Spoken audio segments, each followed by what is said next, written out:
Okay. अच्छा, ये question आप लोगों को अगेन 4 मार्क्स के अंदर आ सकता है। क्वेश्चन विल से कि डिस्क्राइब द मेन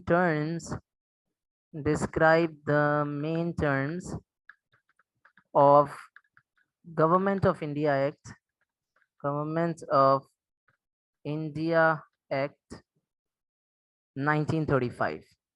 ठीक है, आपको बोला गया है कि भाई 4 टर्म्स बताएं। ठीक है, नॉट 4 टर्म्स एक्चुअली, लेकिन टेक्निकली आप 4 लिखोगे तो भी आपको मार्क्स पूरे मिल जाएंगे। मेन टर्म्स बताएं, दिस इज फॉर 4 मार्क्स। ठीक है। अच्छा जी, अब सीन क्या है, देखो मेरी बात जरा यहाँ पर गौर सुनना, गौर से सुनना। ये बहुत सारी ऐसी चीजें हैं जो हमने पहले पढ़ी हुई हैं। ठीक है, पहला ये है कि फेडरेशन बनेगा इंडिया। पहली टर्म क्या है? फेडरेशन होगी, जिसके अंदर 2 हिस्से होंगे।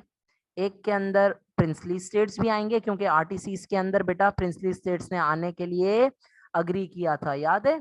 प्रिंसली स्टेट्स के रूलर्स ने बोला था हम अग्री करते हैं, हम जो भी फैसला होगा उसमें हम खुश हैं, लेकिन हमारी इंटरनल सॉवरेनिटी, हमारी इंटरनल जो इज्जत है उसके ऊपर कोई इम्पैक्ट नहीं आना चाहिए।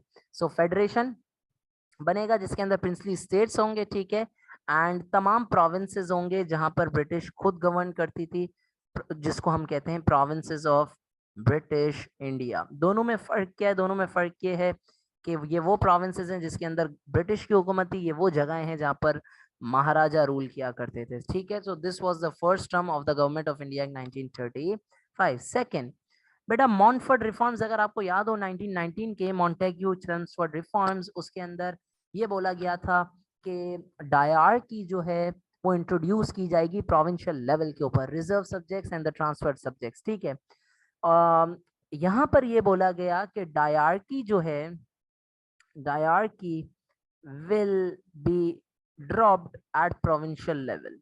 ठीक है, डायरकी को खत्म कर दिया जाएगा प्रोविंशियल लेवल के ऊपर। Dyarchy would be dropped at provincial level and introduced at central level. और उसको कहां पर इंट्रोड्यूस किया जाएगा?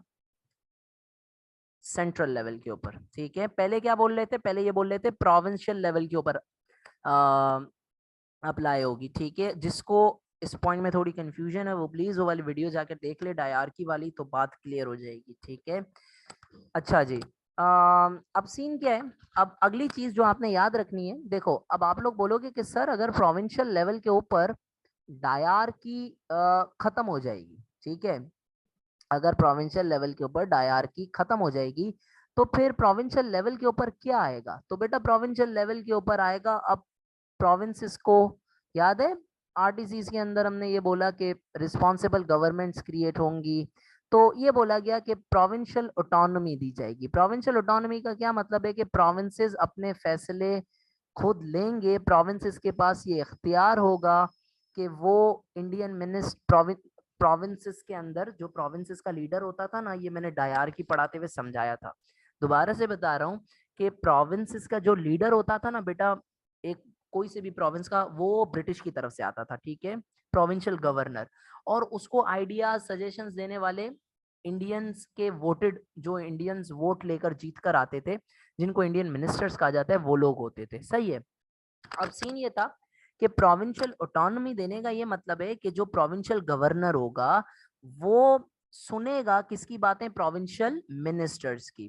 प्रोविंशियल ऑटोनॉमी का क्या मतलब है? प्रोविंशियल ऑटोनॉमी का ये मतलब है कि आपका जो प्रोविंशियल गवर्नर होगा, ठीक है, वो सुनेगा किसकी बातें? Will listen to provincial ministers, will listen to provincial ministers. ठीक हो गई बात? ये किसने कहा? ये जो है ना वो, ये थर्ड टर्न थी इसकी। ठीक है, प्रोविंशियल गवर्नर कौन होता था बेटा? प्रोविंशियल गवर्नर वो शख्स होता था, he was appointed by British. ठीक है, ये ब्रिटिश का चेला होता था, ब्रिटिश का फेवरेट पर्सन होता था। ठीक है, और ये कौन होते थे बेटा? Provincial ministers. ये प्रोविंशियल मिनिस्टर्स वो लोग होते थे जो कि क्या करते थे? दे वर अपॉइंटेड बाय इंडियंस। ठीक है, ये इंडियंस अपॉइंटी होते थे। ठीक है, ये डायर की पढ़ाते हुए समझाया था मैंने। ठीक है, जब मैं ट्रांसफर सब्जेक्ट्स और रिजर्व सब्जेक्ट्स भी समझा रहा था। Okay, any how let us move on. ठीक है, फोर्थ टर्म के ऊपर, जो कि बहुत आसान है याद रखना, 11 प्रोविंसेस। अब इंडिया के अंदर टोटल कितने प्रोविंसेस हो गए थे? 11 प्रोविंसेस, ठीक है। NWFP भी हमारा एक प्रोविंस बन चुका था अब, ठीक है। इसी के साथ साथ सिंध भी हमारा एक प्रोविंस बन चुका था। और बेटा हमारा प्रोविंस कौन बना है? उड़ीसा, ठीक है, वो भी एक प्रोविंसेस बन गया था, वो भी एक प्रोविंस बन गया था। So these were the 4 terms of this act. पांचवा, इस एक्ट में ये कहा गया कि 25% of Indian population will have the right to vote, ठीक है। अगर आप लोगों को याद है कि मॉन्फोर्ट रिफॉर्म्स के अंदर तकरीबन हमें जब मॉन्फोर्ट रिफॉर्म्स आए थे 1919 के अंदर, तो उसमें हमने एक बात पढ़ी थी कि इतने ज़्यादा इंडियंस को वोट करने का चांस नहीं दिया जाता था। उस वक्त तकरीबन आप समझें कि 5.5 मिलियन लोग वोट कर सकते थे, जिसका मतलब होता था 2.5%। अब जो है ना वो 25% इंडियंस को इजाज़त थी। 25% of Indians could now vote, लेकिन इट वॉज स्टिल insufficient, ठीक है, could now still vote, ठीक हो गई बात। इसके अलावा ये बोला गया कि जितने भी ये प्रोविंशियल मिनिस्टर्स हैं, ठीक है, जिसकी बात हमने ऊपर की, इनकी एक काउंसिल बनाई जाएगी। क्या बनाई जाएगी? इनकी एक काउंसिल बनाई जाएगी, ठीक है। तो this can also be written here, a council of provincial ministers, a council of provincial ministers, ठीक है, जहाँ पर वो मिल बैठ के बातें कर सकते हैं, सॉल्यूशंस निकाल सकते हैं पॉलिटिकल प्रॉब्लम्स का, सो ऑन सो फोर्थ, ठीक है। अच्छा, और लास्ट बट नेवरदलेस जो मैंने आपको मॉन्फोर्ट रिफॉर्म्स में भी समझाया था, अगेन यहाँ पर समझा देता हूँ। इस रिफॉर्म, एक रिफॉर्म है जिसका नाम है बाय कैमरल लेजिस्लेचर, ठीक है। गवर्नमेंट ऑफ इंडिया एक्ट 1935 के अंदर ये बोला गया कि सेंट्रल जो गवर्नमेंट होगी वो बाय कैमरल लेजिस्लेचर पर बेस्ड होगी। बाय कैमरल लेजिस्लेचर का मतलब क्या है? बाय मींस टू, ठीक है, कैमरल मींस हाउसेस। तो एक होगा हमारे पास अपर हाउस और एक होगा हमारे पास लोअर हाउस, ठीक है। एक होगा हमारे पास क्या? अपर हाउस, और एक होगा लोअर हाउस। अपर हाउस का एक और नाम था काउंसिल ऑफ स्टेट, ठीक है। और लोअर हाउस का दूसरा नाम क्या था? लोअर हाउस का दूसरा नाम था असेंबली, या फिर हाँ, बल्कि चलो असेंबली आसानी से याद कर लो, ठीक है। Does that make sense? तो ये दो हाउसेस बनाए गए थे, और इसके अंदर की डिटेल्स इतनी सिग्निफिकेंट नहीं है आप लोगों के लिए याद रखना, क्योंकि आप लोगों को अगर सवाल हार्श क्वेश्चन भी आता है कि डिस्क्राइब द मेन टर्म्स, तो हमने 7 देख लिए हैं, यू कुड राइट एनी 4। समझ में आ गई बात?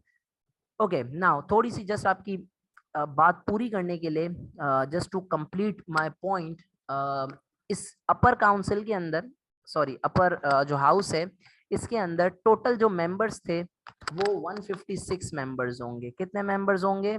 156, ठीक है। इस 156 मेंबर्स में से 104 मेंबर्स जो हैं, 104 मेंबर्स जो हैं, उनको कौन लाएगा? वो ब्रिटिश की तरफ से, फ्रॉम ब्रिटिश इंडिया आएंगे, ठीक है।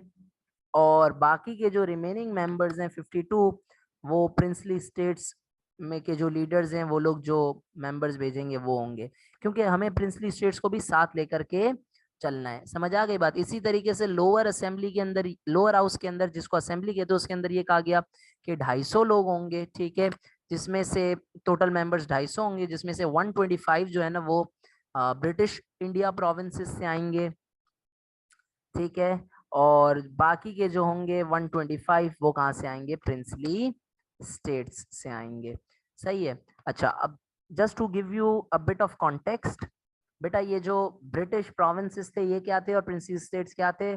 दिल में फर्क याद कर लो। प्रिंसली स्टेट्स वो स्टेट्स थे जिनके ऊपर एक महाराजा रूल करता था, एन इंडियन रूलर या इंडियन किंग रूल करता था, ठीक है, जिसको हम महाराजा भी कहते हो। और प्रोविंसेस ऑफ ब्रिटिश इंडिया जहां पर ब्रिटिश की हुकूमत थी वो, ठीक है।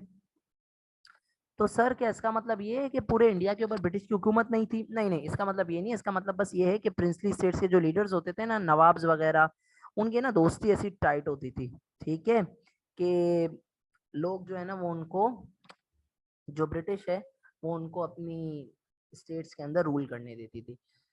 Okay, alright, so with this we mark the end of the terms of this act, government of India act 1935 की मेजर टर्म्स हमने पढ़ ली।